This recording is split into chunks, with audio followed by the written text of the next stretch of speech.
Hello, in this training, we'll focus on creating and updating email templates in Salesforce.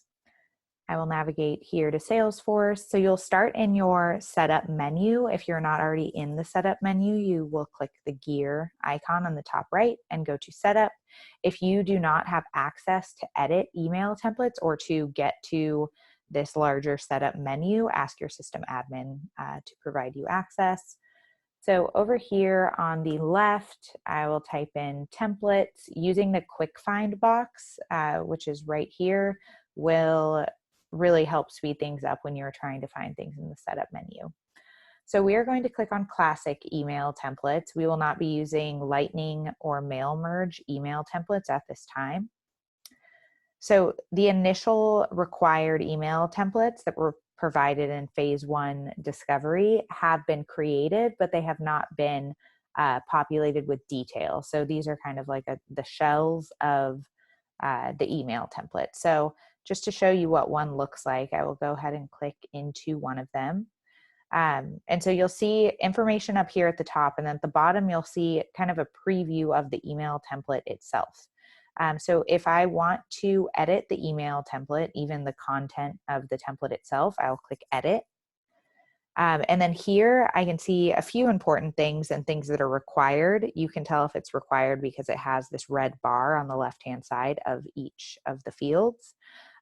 So the first field is folder.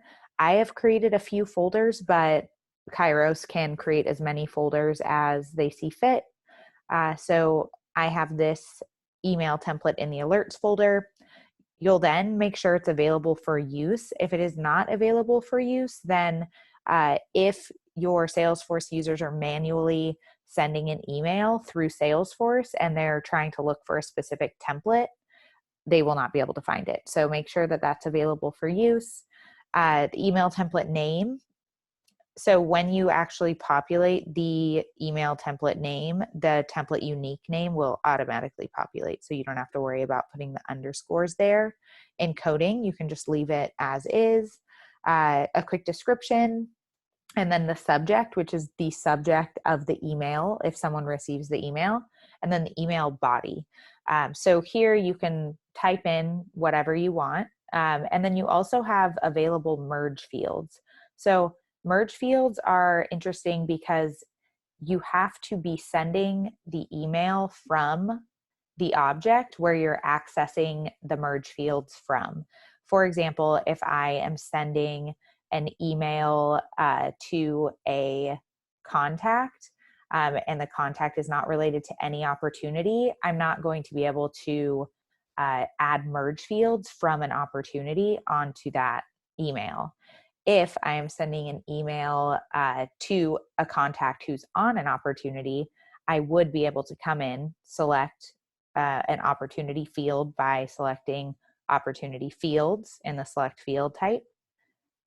And then you select the field itself. So if I wanted to insert, let's see, the amount, for example, I would just go ahead and copy that merge field and place it, copy and paste it into the email body. So again, you can get really creative with these, add as many merge fields as you want. After you do so, you can save it and then you can send a test.